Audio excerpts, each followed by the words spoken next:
Ya, Ramadan tahun ini harus dijalani dengan cara dan pendekatan yang berbeda. Kedatangan bulan Ramadan yang selama ini dirayakan dengan berbagai cara, kini harus dijalankan melalui metode pembatasan sosial untuk menghindari penyebaran COVID-19.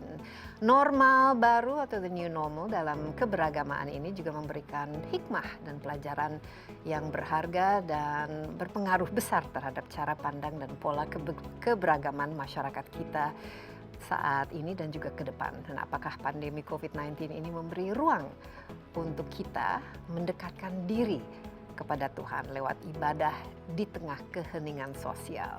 Insight akan membahasnya bersama saya, Desi Anwar.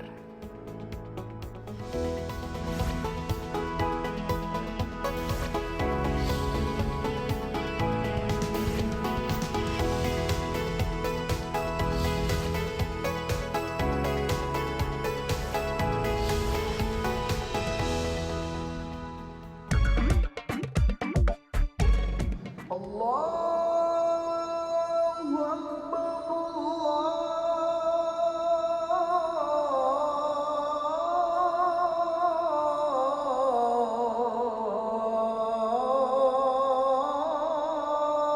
Akbar. Ramadan tahun ini merupakan kali kedua yang harus dilalui dalam kondisi pandemi COVID-19. Selain bertawakal kepada Allah Subhanahu wa Ta'ala, diperlukan ikhtiar lahiriah untuk menghadapi pandemi tersebut. Ramadan menjadi saat yang paling tepat untuk memperbaiki diri, berintrospeksi diri, bertobat, dan memperbanyak permohonan ampun kepada Allah Subhanahu wa Ta'ala, hingga saling memaafkan satu sama lain sebagai wujud representasi orang bertakwa. Ramadan tahun ini masih diuji oleh Allah Subhanahu wa Ta'ala dengan wabah COVID-19. Pola ibadah Ramadan tahun ini pun tidak berbeda jauh dengan tahun kemarin, yakni adanya pembatasan pola ibadah yang sifatnya mengundang kerumunan banyak orang. Sebagai seorang muslim sejati, keadaan seperti saat ini harus disikapi dan dihadapi dengan hati yang tenang, yaitu tetap melaksanakan ibadah dengan penuh keikhlasan. Tertanam dalam hati sebuah keyakinan bahwa Allah Subhanahu wa Ta'ala akan memberikan jalan kemudahan bagi orang-orang yang bertakwa dalam menghadapi berbagai musibah. Sikap saling tolong-menolong menjadi hal yang ditekankan saat Idul Fitri.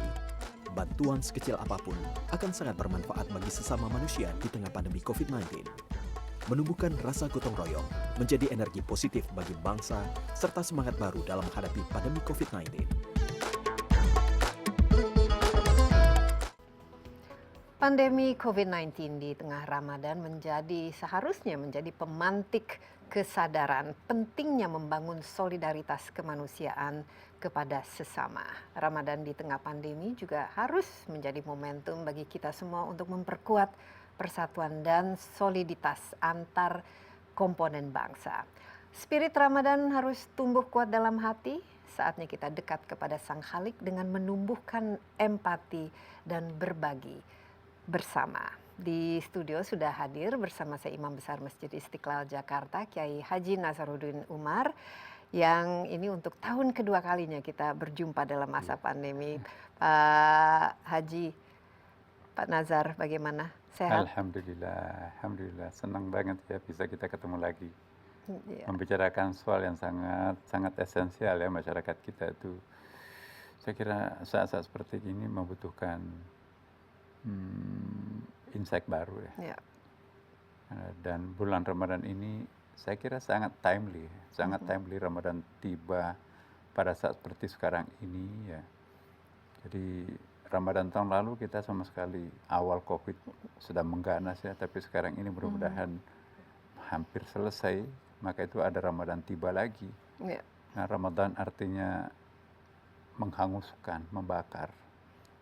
Kita berharap bukan hanya membakar dosa masa lampau, tapi juga mengangkat virus di dalam masyarakat kita dan juga berharap memberikan semacam kekuatan batin untuk bisa berbagi dengan teman-teman kita, saudara-saudara kita dalam masyarakat ini kan. Mungkin sedikit artinya buat kita, besar artinya buat mereka. Ya, Prof. Nazar, ya memang betul sekali, tidak terasa 1 tahun kita sudah lewat, pandemi COVID-19 masih ada di sini dan kita juga tidak tahu kapan ini akan berakhir karena ini terus berkembang, ada varian baru, mutasi baru dan lain sebagainya, kita masih harus tetap menjaga protokol kesehatan. Kira-kira ya, dalam 1 tahun ini, kita dari Ramadan tahun lalu yang masih istilahnya kaget atau tidak paham apa yang kita mesti lakukan, sehingga sekarang apakah ada evolusi apa yang kita pelajari selama 1 tahun ini dan kira-kira spirit Ramadan untuk tahun ini menurut Prof itu apa yang paling penting untuk kita pelajari? Yang paling penting ada dari segi teknis dan juga ada dari segi substansi. Dari segi teknis ada proses pembelajaran agama yang luar biasa, tidak pernah muncul sebelumnya. Kita nggak pernah bayangkan bahwa kita bisa belajar melalui Zooming. Kita bisa ceramah dakwah lintas benua melalui Zooming dalam waktu yang bersamaan. Kita bisa berdialog dengan berbagai macam perspektif ya. Saya bisa bayangkan ya, seandainya belum ada COVID seperti ini, kita nggak mungkin melakukan hal seperti ini. Jadi ini ada hikmah di balik COVID-19 ini. Nah itu dari segi teknis memudahkan kita untuk saling memahami satu sama lain ya. Memudahkan kita juga untuk belajar, bahkan kita bisa berdiskusi bersama dalam jarak yang sangat jauh. Ya, dengan sangat murah kan. Ya, Itu lewat sangat Zoom penting. ya Lewat Zoom. dan bisa dengan seluruh dunia ya sekarang kita Benar. bisa berkomunikasi. Bisa berkomunikasi dengan biaya yang sangat ringan. Dan yang kedua substansi. Substansi keagamaan kita ini kan kita sudah punya tema baru. Dulu apa yang kita belajar tentang takdir, kita nggak bisa mengetahui apa itu takdir. Nah begitu ada COVID, oh inilah namanya takdir. Ya. Makhluk yang paling kecil seperti itu pun juga membuat Amerika, Rusia, negara superpower tidak berdaya kan. Jadi proses pembelajaran bagi kita semua ya bahwa itu baru sedikit dari Allah, tapi kita nggak bisa berbuat apapun. Nah ini perlu menyadarkan kita bahwa memang kita perlu kita kenal ada Tuhan dan kita perlu pertolongannya. Ya. Dan juga pada saat bersamaan kita nggak boleh angkuh, sombong, tidak mau belajar pada kelemahan diri masa lampau, tidak ingin belajar pada pengalaman orang lain. Jadi sudah tidak waktunya lagi untuk mempertahankan ego. Kita sudah harus melebur menjadi manusia global. Apa yang bagus, positif di tempat lain ya. Dengan tawadu, dengan rendah diri kita boleh memanfaatkan kan. Ya. Jadi jangan memasang harga tinggi-tinggi, menepuk dada kita bisa. Itu saya kira bukan zamannya. Ya. Nah, dalam era seperti sekarang ini, COVID ini mempercepat proses pencarian penemuan sekaligus umat manusia untuk akan sebuah peradaban yang baru nanti. Ya, tadi istilahnya pada situ kan new normal. Itu new normal itu sekarang itu bukan cuma klise. New normal itu is the fact. Dan itu sangat substansial sekarang ini kan. Bagaimana COVID ini bisa merubah peradaban dunia. Ya, dalam tempo 1 tahun kita ya apa yang pernah diprediksi Alvin Toffler tahun 84 itu kan itu luar biasa tuh. Dan apa yang ditulis oleh Futurolo. Jadi masa depan itu datang lebih awal, lebih cepat diri kita mempersiapkan diri kan. Jadi apa jadinya jika sebuah masa depan datang lebih awal, melampaui kecepatan kita untuk memprediksi, melampaui kecepatan kita untuk mempersiapkan segala macamnya, maka itu ada macam-macam bisa terjadi. Itu bisa multiple shock ya itu kan. Kalau dulu Toffler itu culture shock ya kan, di sini kan teologi culture shock juga ada kan. Pak Prof. Nazar, kita istirahat sebentar. Perjalanan kita dalam diskusi ini masih lumayan cukup panjang. Tetaplah bersama Insight with Desi Anwar. Kami akan segera kembali.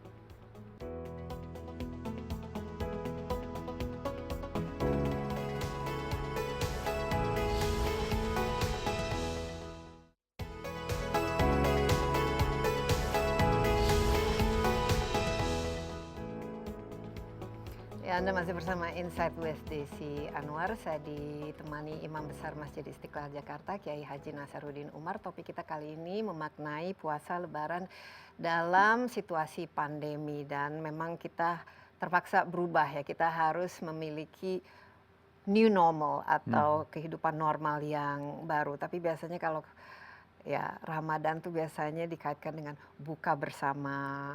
taraweh dan kemudian menjelang lebaran, mudik, bersilaturahmi dan lain sebagainya. Dan ini tentu saja merupakan sesuatu yang harus dibatasi saat ini, Pak Kiai.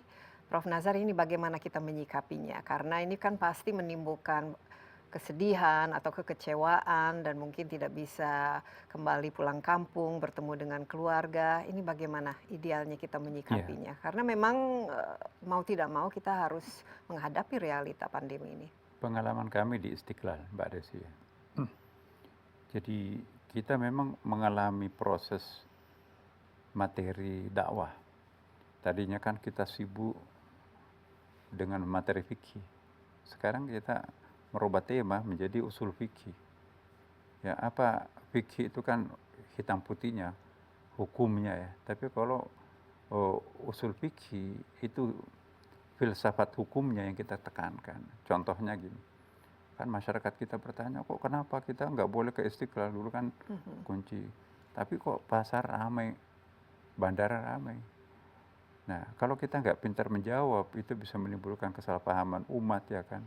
Nah, usul fikih yang bisa menjawab itu, bukan fikih yang menjawab. Jawaban usul fikihnya ada kaedahnya, darul mafasid muqaddamun ala jalbil masalih. Ya. Menolak bahaya itu lebih utama daripada mengejar manfaat. Ya. Pergi ke masjid itu kan sunat, tapi pergi ke pasar wajib, pergi ke bandara wajib. Bingung dia, kok kenapa? Ya, ada ibu tidak punya air susu, wajib hukumnya untuk menghidupkan anaknya. Penjual susu adanya di pasar. Ya. Pabrik uang nggak ada di Indonesia Timur. Gaji pegawai itu harus diantarkan melalui pesawat. Obat-obatan melalui pesawat. Wajib hukumnya ke bandara, tapi sunat hukumnya ke masjid. Oh iya ya, oh iya ya. Jadi ada pengertian. Ya. Karena kaidah kan seperti itu, mengatakan seperti itu kan. Beragama yang baik mendahulukan yang wajib, kemudian yang sunat, ya kan. Wajib hukumnya mempertahankan kesehatan. Wajib hukumnya memelihara kehidupan ini kan. Ya, mana yang kita lebih utamakan? Mengejar pahala datang ke masjid, tetapi pula membawa virus ke bapak ibu kita yang daya tahan tubuhnya nggak seperti kita lagi kan. Jadi kita kejar sunat, ya menafikan yang wajib. Itu beragama yang tidak tepat. Wajib harus didahulukan baru yang sunat kan. Apa yang wajib? Mempertahankan kehidupan, mempertahankan kesehatan. Ya kalau begitu jangan ke masjid. Karena kalau ke masjid itu kan bisa berpotensi memperoleh penyakit. Nah kalau jawaban fikih itu susah. Bagaimanapun juga 27 kali pahalanya lebih bagus kalau kita ke masjid. Tapi kaidah mengatakan itu kalau dalam keadaan normal. Dalam kondisi tidak normal, jangan-jangan justru malah makruh ke masjid. Kenapa? Karena kalau kita ke masjid, bahayanya lebih besar. Sedangkan kalau kita tidak ke masjid, itu bisa mempertahankan daya hidup keluarga kita sendiri. Sama kan? Dengan kalau kita mudik, apalagi kalau kita mudik untuk bertemu dengan ke mudik itu orang kan. tua. Analoginya ke mudik ya kan. Sunat menziarahi kubur, ya kan. Dan menziarahi orang tua juga bisa dengan tanpa melalui fisik, bisa melalui zooming, bisa melalui handphone, bisa melalui bicara. Jadi apapun bisa tanpa mengurangi rasa psikologis kita itu dengan orang tua, itu bisa. Dan itu terpaksa harus kita lakukan demi untuk mempertahankan kehidupannya dia dan keselamatan kita juga. Karena kita nggak tahu apakah dia menularkan ke kita atau kita menularkan ke dia.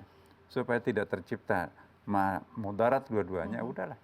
Apa yang dikatakan pemerintah sekarang ini, tunda mudik, bukan jangan mudik ya. Jangan mudik sekarang karena COVID masih seperti ini. Jadi akhirnya yang berlaku sekarang ini usul fikih, bukan fikih.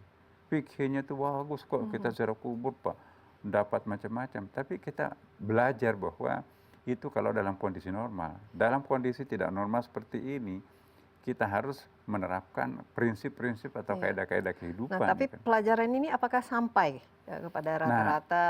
Karena kita masih lihat banyak sekali yang kekeh ya ingin misalnya ya mudik, ingin ke masjid, ingin berziarah dan ingin juga kumpul-kumpul, silaturahmi dan lain sebagainya. Ini bagaimana cara? Itulah tantangan dan itu tantangan ini melahirkan evaluasi.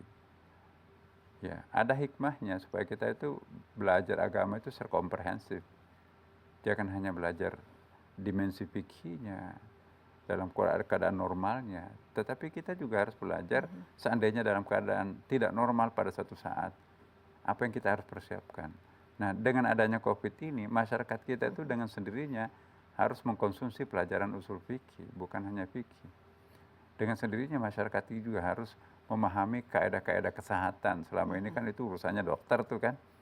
Jadi akhirnya kita juga dengan sendirinya memahami prinsip-prinsip kebersihan, memahami kesadaran tentang betapa perlunya melihara kebersihan. Ya, karena kalau tidak itu dampaknya kepada kita sendiri langsung kan. Jadi ada keterpaksaan orang untuk memahami apa itu bersih. Ada keterpaksaan untuk memahami apa itu usul fikih. Ada keterpaksaan untuk memahami apa yang dimaksud dengan kaedah-kaedah usul itu kan.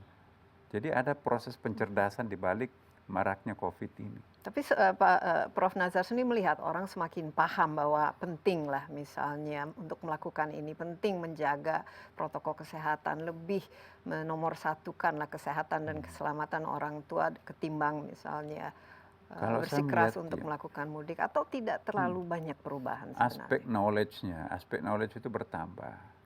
Tetapi aspek kesadarannya ini yang belum. Masih belum ya? Masih belum. Perlu berapa lama? Apakah orang semua tahu bahwa begini, tapi apa ya? Kesadarannya untuk melakukan itu yang belum. Hemat saya itu sudah satu anak tangga yang terlewati karena dia sudah tahu kan. Dan perlu proses bagaimana apa yang kita ketahui itu selanjutnya nanti kita amalkan kan. Jadi serta-merta itu memang susah. Tahapan pertama, anak tangga pertama, pengenalan, tapi tahapan keduanya nanti itu kesadaran. Dan tahapan ketiganya itu kan nanti bagaimana kita menjadi guru. Hai, jangan melakukan seperti itu. Padahal kita dulu kan pelanggar, sekarang menjadi guru ya kan. Jadi apa ya, tahapan-tahapan seperti ini akan terjadi. Saya melihat masyarakat kita cukup cerdas kok. Bangsa Indonesia itu cepat beradaptasi ya. New normal itu kalau kita bandingkan dengan, mohon maaf ya, di Timur Tengah, itu lebih cerdas kita di Indonesia ini daripada masyarakat Timur Tengah. Bahkan di Eropa juga mereka menolak menggunakan masker misalnya. Lama di Eropa, lama juga di Mesir ya, di beberapa negara. Apa ya, nggak tahu, Indonesia itu cepat mengerti, mungkin karena psikologi masyarakat maritim itu kan dari dulu kita diajari terbuka ya kan. Dari dulu kita diajari husnudzan ya. Husnudzan itu artinya baik sangka kita kepada pemerintah. Ya, masa sih pemerintah menunjukkan sesuatu yang kurang. Jadi saya melihat ini perlu kita pertahankan ini. Rasa kepercayaan terhadap senior, rasa percaya terhadap ulama, rasa percaya terhadap pemerintah, ini harus diselamatkan, ini harus dipelihara ini. Tapi Prof. Itu Nazar, modal sosial ini. tapi selama COVID ini, Prof. sendiri bagaimana menilai langkah-langkah yang dilakukan oleh pemerintah, larangan mudik misalnya, dan juga ya selama inilah imbauan-imbauan dan lain sebagainya, apakah sudah di jalan yang benar atau kira-kira apa yang masih bisa diperbaiki? Pemerintah sudah melakukan sesuatu yang maksimum menurut ukurannya sendiri. Ya kalau pakai ukurannya Singapura, pakai ukurannya negara lain, ini belum maksimum.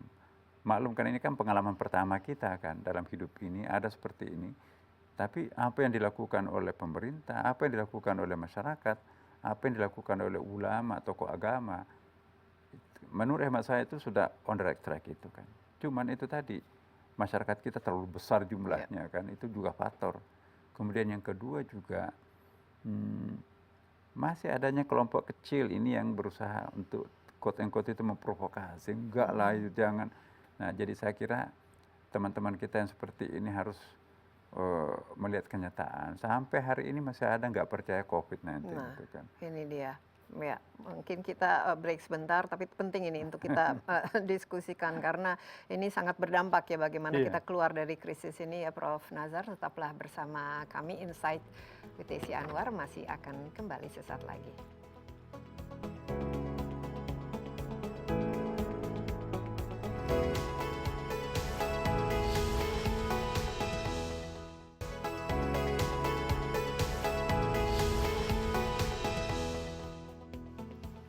Kembali bersama Insight with Desi Anwar.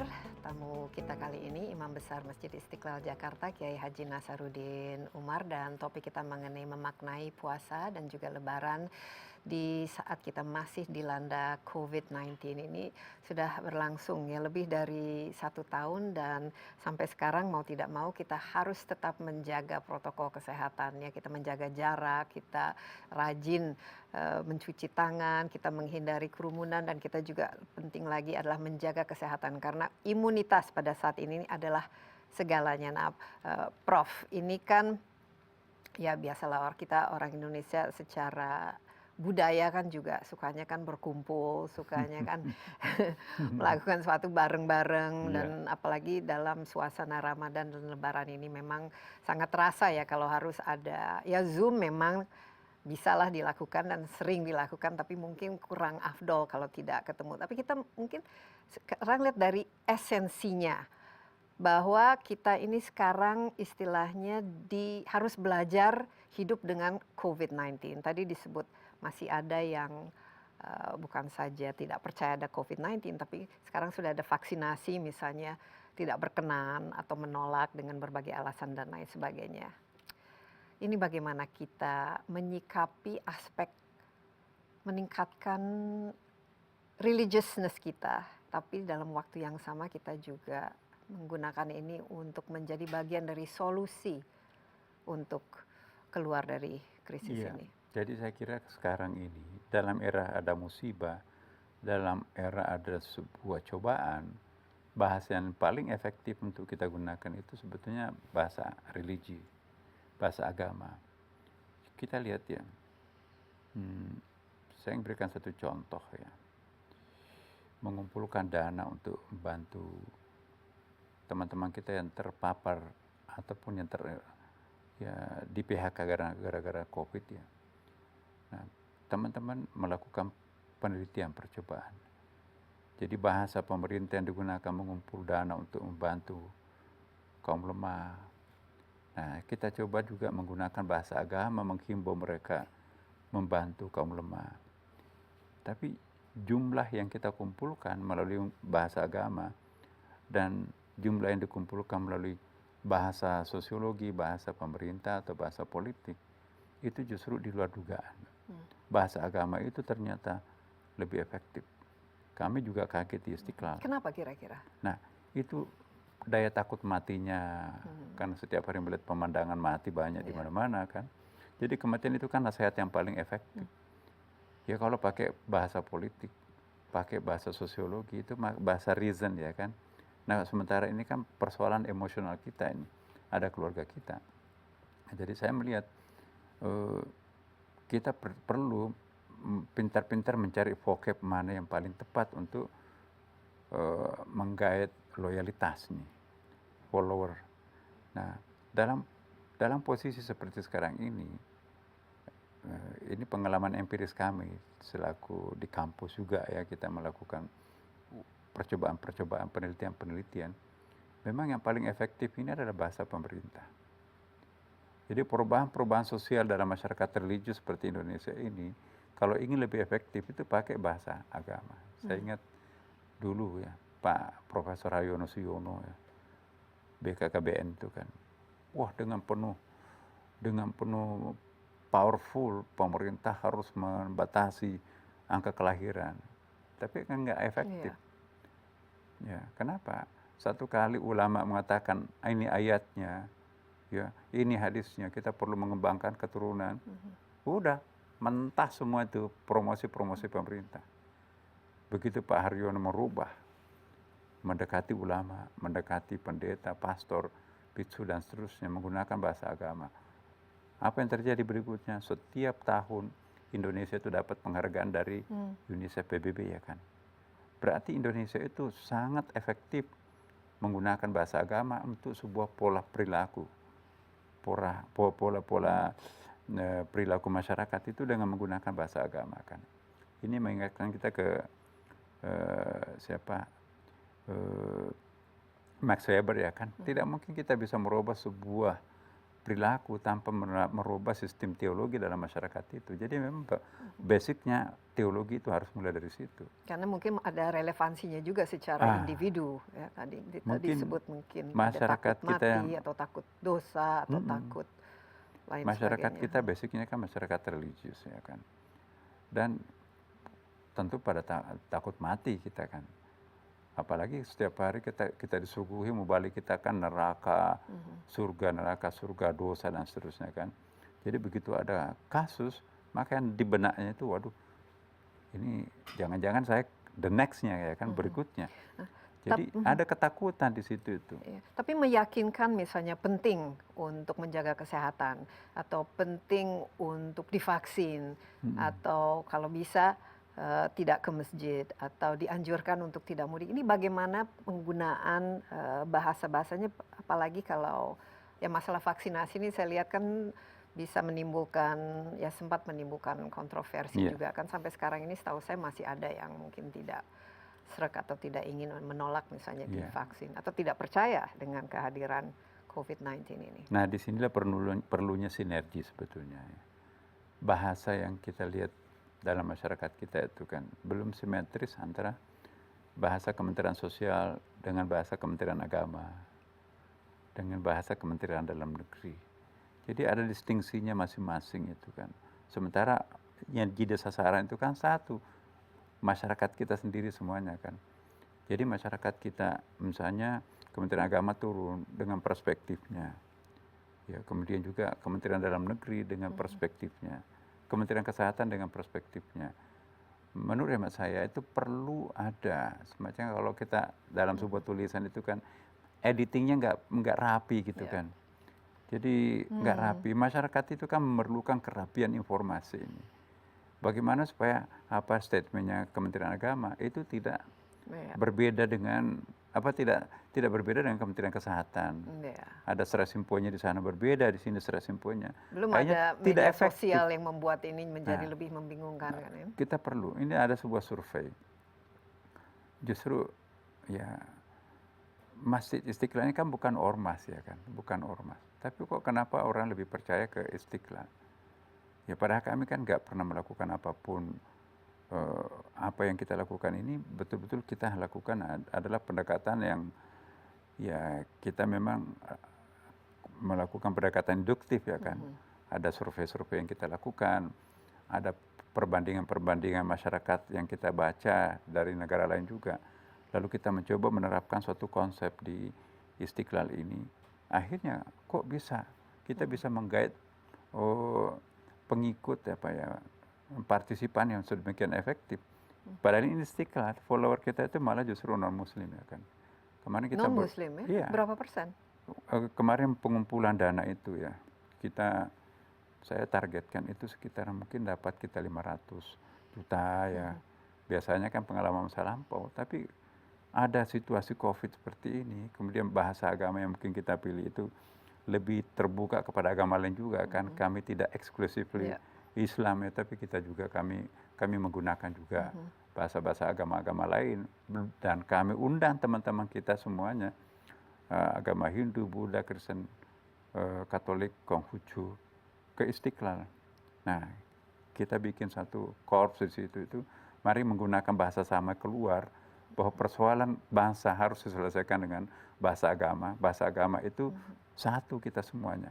Jadi apapun agama kita di sini, itu vocabnya sama. Tema sentralnya adalah kemanusiaan. Humanity is only one, there is no colors ya kan. Nah, apa yang terjadi kita kumpulkan. Saya juga kaget tuh. Saya telepon Pak Doni, Pak ini bagaimana ini? Boleh nggak kami masyarakat mengumpulkan untuk kita bagikan kepada masyarakat?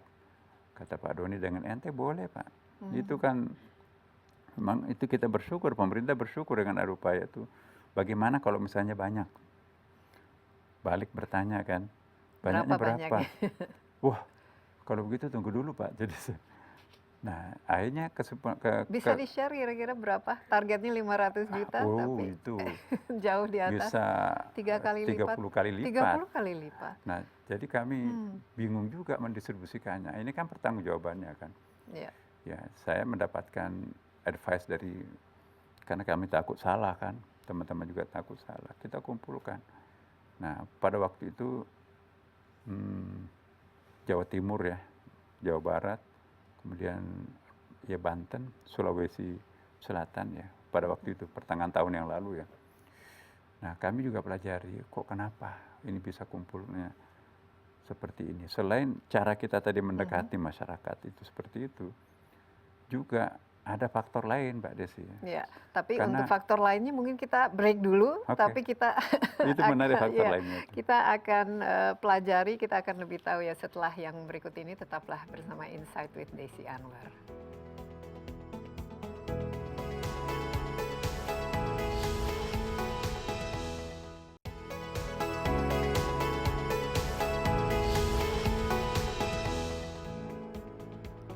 Kembali bersama Insight with Desi Anwar, bersama saya Imam Besar Masjid Istiqlal Jakarta, Kiai Haji Nasaruddin Umar. Tadi bercerita mengenai ketika melakukan fundraising di Masjid Istiqlalnya, dan ternyata banyak sekali sumbangan yang datang dari ya latar belakang agama yang sangat berbeda, dan kenapanya tentu ini sesuatu yang menurut kita tuh sangat positif ya, apalagi Indonesia ini sebagai negara pluralis dan kita memiliki berbagai banyak agama. Tadi ada yang menarik ya, mungkin bahasanya yang selama ini digunakan oleh seorang Kiai Nasaruddin Umar ini lebih ke universal, lebih berdasarkan kemanusiaan, humanity-nya ya, demikian. Dan tadi yang ditargetkan fundraising 500 juta ternyata 30 kali lipat lebih. Nah, tentu kita ini kan kita sangat berbesar hati, optimis bahwa ya pluralisme, toleransi, harmoni itu inilah bentuk konkretnya. Tapi kira-kira kenapa, dan kenapa juga Prof sempat kaget mendapatkan reaksi seperti kami itu? juga nanya, kok kenapa ke kami, kenapa nggak ke Kementerian Sosial, kenapa bukan di tempat-tempat yang lain? Kami kan ini adalah seperti ini. Jadi rata-rata angkat yang kami lihat itu percaya kepada figur ya, percaya kepada orang. Karena figur-figur yang terlibat itu adalah pimpinan-pimpinan umat beragama ya kan. Saya misalnya dari Istiqlal, teman-teman kita yang dari Katolik, Protestan, ya datang, dan di situ kita bicara bersama, konferensi pers. Jadi rupanya tingkat kepercayaan mereka terhadap person-person yang tampil itu ya seperti itu. Akibatnya ya seperti itu, banyak yang kita peroleh. Tapi ada satu faktor lain. Saya tanya, kok kenapa bukan di tempat yang lain? Kan waktu itu juga menjelang pemilu kada ya. Ada bukan satu jawaban, tapi banyak jawaban. Pak, takut kami nanti itu di bantuan kami itu dipolitisir. Ya. Karena kan sebentar lagi pemilu kada waktu itu kan. Nah kalau kami serahkan ke Istiqlal, ya ke lembaga ini, itu kan kami tahu orangnya kan, bukan orang politik ya kan. Jadi di situ saya tersentak, oh iya ya, masyarakat kita itu juga masih ada hati nuraninya ya kan. Kalau hati nurani itu kita sentuh dengan bahasa agama, rupanya itu kan sangat respect. Bahkan ya ada kelompok-kelompok masyarakat itu ya, mestinya dia pantas dibantu, tapi dia malah ikut partisipasi juga. Nah, kami juga berbagi kepada teman-teman kita dari Katolik, Protestan. Di media kan terbuka semuanya kan, transparan itu. Nah, kita pertanggungjawabkan, by name by address kita serahkan. Nah, selebihnya ya kita minta voucher, ini juga penting nih. Kami tidak minta uang. Kami voucherkan lah ya, kami mencegah fitnah kan. Kalau kami pegang uang cash kan juga masih riskan. Voucher yang bisa, yang tidak bisa ditukarkan dengan uang. Jadi kami minta di situ vouchernya ditulis, nggak boleh diuangkan gitu kan.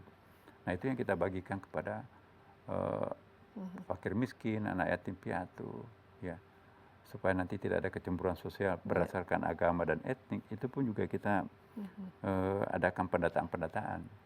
Jadi kami senang dengan teman-teman juga ada basic statistiknya ya, pembacaan-pembacaan masyarakatnya juga ada. Karena di kepengurusan kami di Istiqlal sekarang ini, kami meng-hire teman-teman dari kelompok muda lah ya, yang pemahaman ilmu-ilmu empirisnya kuat di samping ilmu keagamaannya kan. Nah, saya minta bagaimana pendekatannya supaya nanti bisa ini efektif. Dan alhamdulillah. Nah, bahkan ada kalau masih diperlukan untuk gelombang berikutnya, kami siap. Nah, itu nantang kita kan. Ya, saya bilang belum waktunya, tapi insya Allah bulan Ramadan ini kan untuk biarlah kami konsentrasi.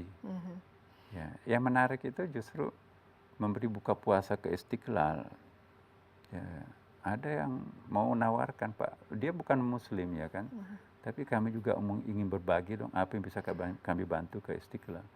Nah, hemat saya ini satu poin yang sangat bagus. Apalagi kemarin kita membangun terowongan Istiqlal Katedral itu kan, itu apresiasinya Iya. bagus sekali, Dan positif itu secara sekali. simbolis luar biasa kan Iya. bagi negara Indonesia ini. Tadi kan disebut ya ada dua kata ya, Prof, yang kita tidak inginkan tapi sering sekali kita temui, yaitu ego. Ya, dan Nah, itu. eksklusivitas. Nah, mungkin karena kita Idul Fitri sebentar lagi, kira-kira bagaimana kita memaknainya supaya kita tidak, walaupun Islam merupakan agama mayoritas di negeri ini, tapi kita juga menjaga toleransi dan harmoni, tapi yang sesungguhnya. Nah, ini Iya, apa yang penting kita saya harus kira ingat? toleransi itu kesediaan untuk menerima orang lain yang berbeda dengan kita. Tanpa memandangnya lebih Tanpa rendah memandang, atau iya. lebih Iya, jadi kesediaan negatif. untuk beradaptasi, saling menerima satu sama lain tanpa memperhatikan atribut individu, atribut golongan. Ya, tapi tentu ada frameworknya, ada visi yang sama kan. Kita kan sama-sama anak bangsa ya kan. Enak tuh, sama-sama umat beragama, agamanya nanti berbeda-beda, itu kan soal individunya kan. Kita sama manusia kan? Sama-sama manusia. Jadi itu yang paling penting. Nah, jadi saya melihat ya bahwa percobaan-percobaan yang kita lakukan di Istiqlal ini dan juga teman-teman dari agama lain ya melihat bahwa apa yang dilakukan di Istiqlal itu bisa menjadi sebuah model untuk kita semua. Maka itu saya juga menantang teman-teman, ya jangan hanya Istiqlal dan didatangi ya.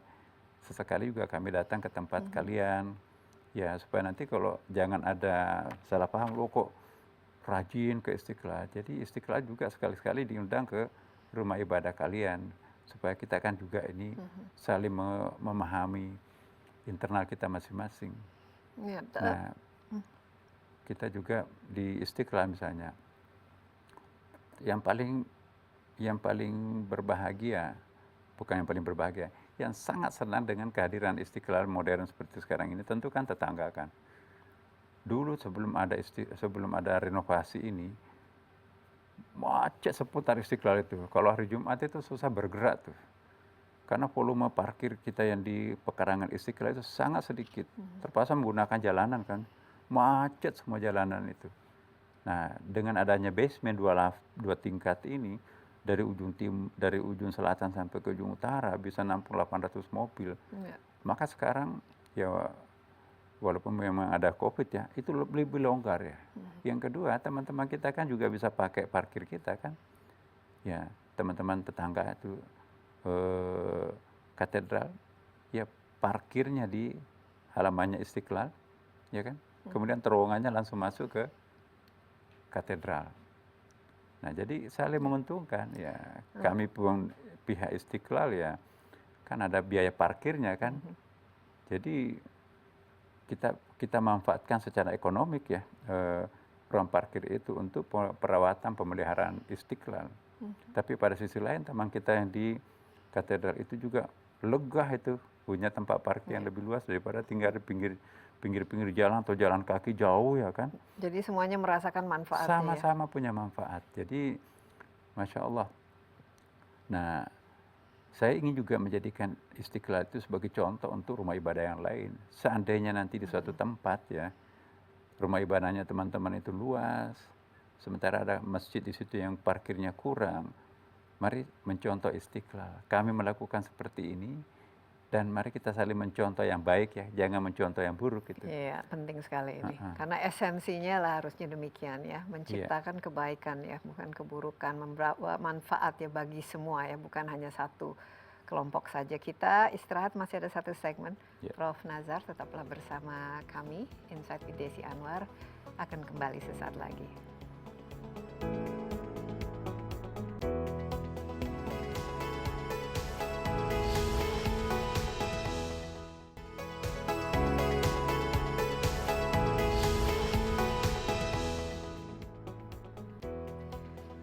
Kembali bersama Insight with Desi Anwar. Bersama saya di studio ada Imam Besar Masjid Istiqlal Jakarta, Kiai Haji Nasaruddin Umar. Dan baru-baru ini Istiqlal juga baru direnovasi. Saya lihat luar biasa ya. Saya mengikuti perjalanan panjang dan sekarang sudah bisa dikatakan 100% ya, Prof.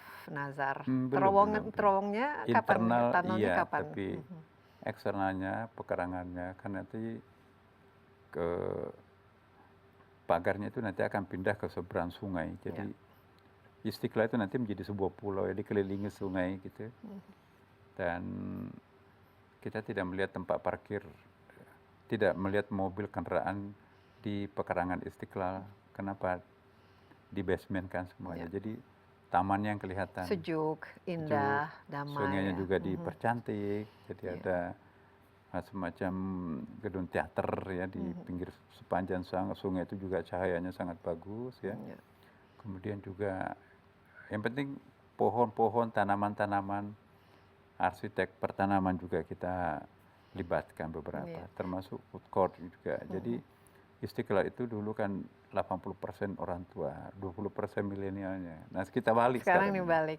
Dan ini simbol kedamaian ini masih menjadi nafas ya dari Istiqlal itu juga kan, keragaman, perdamaian, harmoni, toleransi. Mungkin Prof. Nazar bisa lebih jauh lagi selama ini tantangan karena ya mungkin lebih gampang lah untuk merasa eksklusif bahwa apapun agama, tapi yang agama saya itu lebih baik daripada agama tetangga misalnya. Bagaimana apa tantangan terbesar dan sejauh mana pengaruh pendidikan agama yang selama ini diberikan, yang mungkin ya saya hanya mau mempelajari agama saya sendiri, tidak terlalu tertarik mempelajari apalagi membaca kitab-kitab dari agama lain. Ini bagaimana, apa mindset atau cara pendidikan yang harus di one way monoton pelajaran agama kita seperti itu juga memang menimbulkan persoalan tersendiri ya kan. Maka itu juga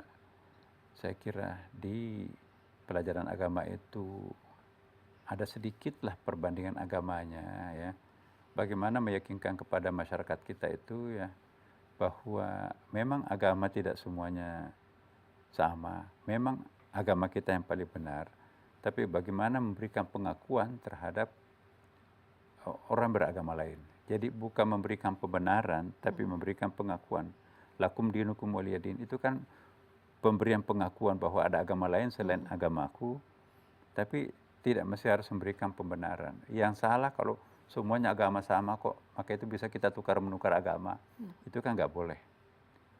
Ya, tapi kita juga nggak boleh bahwa tidak boleh memberikan pengakuan, apalagi pembenaran kepada agama lain. Misalnya mengucapkan selamat hari besar agama lain dan lain jadi sebagainya. Kita tidak boleh mengingkari pengakuan itu.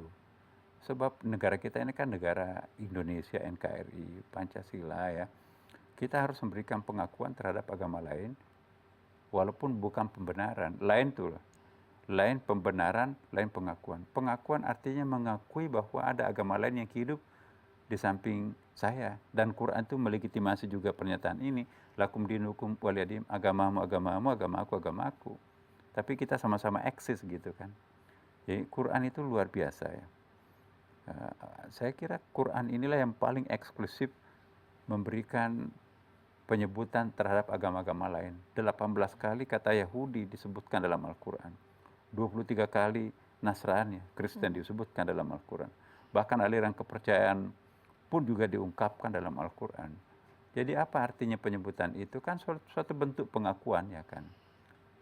Nah jadi tidak bisa juga kita mengatakan kalau begitu semuanya agama sama, gitu. Nggak Tapi boleh kan juga. kalau kan? ada pengakuan itu kan berarti harus ada pemahaman. Jadi mau tidak mau kan kita harus mempelajari agama-agama lain, membaca kitab-kitab lain untuk memahami apa esensi dari agama itu supaya kita juga bisa nah disinilah para urgensi para mubalik ya. Penceramah mubalik dai ini juga perlu wawasan. Wawasan keindonesiaan yang harus dimiliki oleh para mubalik kita itu penting. Ya, bagaimana para mubalik itu mengajak umatnya bahwa kita bersyukur ya sebagai orang Indonesia. ya Bhinneka Tunggal Ika kan. Walaupun juga harus bersyukur sebagai orang Islam, agama kami memberikan pengakuan terhadap agama lain, ya kan. Jadi bertumpang tindih antara Islam dan Indonesia bagi yang beragama Islam. Saya sebagai seorang Muslim, benar-benar saya bersyukur sebagai seorang Indonesia dan juga sebagai seorang Muslim. Saya bersyukur sebagai orang Indonesia karena kami menjunjung tinggi prinsip-prinsip kebersamaan dari ujung sampai ke ujung, perbedaan kulit, warna kulit, ya, perbedaan bahasa, budaya dan sebagainya. Kami tidak merasa orang lain dan tidak mengorang lainkan juga orang lain, ya kan. Saya melihat seperti sebuah lukisan, ya. Tidak ada artinya sebuah bingkai emas kalau yang dibingkai itu putih. Justru indahnya sebuah lukisan kalau ada warna-warna kontrasnya, ya kan. Aneka ragamnya. Ya, aneka ragamnya itu kan Indonesia ini adalah lukisan Tuhan, ya kan. Kita jangan merusak lukisan Tuhan itu kan. Nah, kemudian juga saya bersyukur sebagai seorang Muslim, agama Islam ini memberikan hak terhadap orang lain. Ya, lakum dinukum waliyadin. Memberikan ajaran memuliakan sesama umat manusia, walaqad karamna bani Adam. Allah memuliakan anak cucu Adam. Itu luar biasa loh, Mbak. Indahnya Bani Adam itu. Kenapa tidak dikatakan Allah memuliakan orang Islam, orang beriman, atau siapa, etnik tertentu misalnya. Tapi siapapun yang merasa anak cucu Adam, itu bahasa sosiologi yang sangat universal kan. Nah, Allah menggunakan istilah itu. Jadi artinya apa? Ya, apapun agamanya, etniknya, jenis kelaminnya, warga negaranya, wajib hukumnya untuk memuliakan. Dalam bahasa Arab itu karama itu lebih hebat daripada faddalah. Karama itu ada unsur sakralnya. Kalau faddal itu hanya provennya aja kan. Jadi luar biasa. Tapi bagaimana bentuk-bentuk education atau pelajaran agama yang perlu dilakukan dan kira-kira tantangan karena memang ya masih gesekan dan eksklusivitas dan lain sebagainya, toleransi dan lain sebagainya yang terjadi di Indonesia ini kan masih sering menjadi masalah. Ini apa yang harus ada dua hal yang perlu dibenahi, Mbak Desi, ya. Pertama, kurikulum. Saya pernah di Kementerian Agama, jadi saya tahu sedikit banyaknya kurikulum itu kita sebetulnya sudah bagus lah. Ada bolong-bolongnya dikit ya, tapi itu bisa termaafkan, bisa diperbaiki. Tapi sebaik apapun kurikulum, tapi yang mengajarkan kurikulum itu tidak tepat, itu juga bisa. Kurikulumnya apa, ya diajarkan apa, bisa saja. Guru di kelas itu kan sangat otonom. Sangat otonom. Murid tidak pernah ngontrol kurikulum. Pak Guru, loh kok lainnya di kurikulum, lain diajarkan Pak Guru itu. Nggak ada tuh protes kayak itu. Jadi peranan guru, peranan dosen ini sangat penting. Sekalipun kurikulumnya bagus, tapi kalau dosennya, gurunya itu tidak memahami perspektif holistik kebangsaan kita, visi misi kebangsaan, visi misi holistik agama Islam itu sendiri kan juga masih bisa. Jadi harus ada semacam sertifikasi kompetensi bagi guru-guru itu untuk mengajarkan yang memang sesuai lah istilahnya. Iya, sebetulnya sudah ada diupayakan itu, tapi ada aja satu dua orang terkontaminasi dengan daya tarik kelompok-kelompok tertentu, ya kan. Misalnya nggak mau hormat kepada Pancasila, bendera merah putih, nggak mau pakai Garuda. Nah, hemat saya, ya itu perlu pemahaman. Itu kan bukan menyembah bendera, ya kan. Itu simbol, itu proven, ya. Itu bukan sesuatu yang sakral. Jadi bentuk penghormatan sebagai adat istiadat, semua negara juga beradat. Nabi pun juga kalau kita lihat pengalaman hidup Nabi itu juga ya sama. Ya seperti tadi, resistensi saya juga di Istiqlal bukan tanpa ada, ya kan. Tapi saya kembalikan bahwa apa yang saya lakukan ini, saya mencontoh masjidnya Nabi kan. Masjidnya Nabi itu dalam buku saya itu ada 23 fungsi masjid Nabi. Nah, kaget-kaget juga kalau kita membaca itu. Nabi pernah mengundang tokoh lintas agama, ya 60 orang diketuai oleh Abdul Masih, ya kan. Nah, kaget juga orang melihat. Bahkan ada di antara mereka itu minta izin, ya Rasulullah, saya minta izin mau keluar dulu, mau belum melakukan kebaktian, sementara matahari ini sudah mau tenggelam. Ya, kata Nabi, di sini nggak ada rumah ibadah di sekitar sini, lakukan kebaktian di situ. Jadi ini artinya apa? Apakah di dalam masjid atau di pekarangan masjid, di halaman masjid itu? Tapi itu ada statementnya seperti itu. Nah jadi Nabi cara berpikirnya seperti itu. Luar biasa. Ya, Prof, mungkin terakhir melihat perjalanan setelah reformasi di Indonesia ini, kita sebagai masyarakat bagaimana hidup bersama, kerukunan kita, toleransi, inklusivitas kita, apakah semakin lama semakin baik, semakin meningkat, atau Iya, kalau ada saya sih dalam mungkin termasuk titik golongan mengkhawatirkan? optimis ya. Saya optimistik. Memang ada dinamika masyarakat kita. Tapi saya sering menggunakan istilah begini, pembengkakan kualitas umat ini, itu panen sekarang ini kan. Dulu kan umat Islam itu nggak boleh belajar di sembarang pendidikan, hanya pojokkan di pesantren, apalagi inlanders dulu kan ya. Nah sekarang buah daripada kebebasan memilih pendidikan, ya orang Islam itu sudah bisa belajar. Ada diplomatnya, ada jenderalnya, ada konglomeratnya, ada bebas semuanya kan. Jadi buah dari kebebasan ini makin hari makin pinter ya kan. Makin pintar suatu masyarakat itu, makin dinamis masyarakat itu. Jadi yang terjadi sebetulnya bukan apa ya, bukan ketegangan. Itu adalah dinamika. Lain ketegangan, lain dinamika.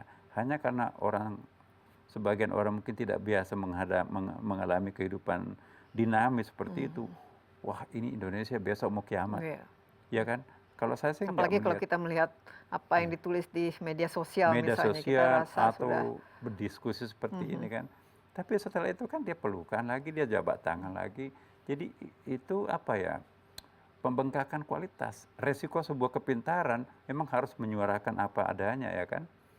Daripada kita diem aja kan. Kayak dulu tuh, diam karena nggak tahu, diam karena takut. Sekarang kita sudah tahu dan tidak ada yang ditakuti kecuali hukum ya kan.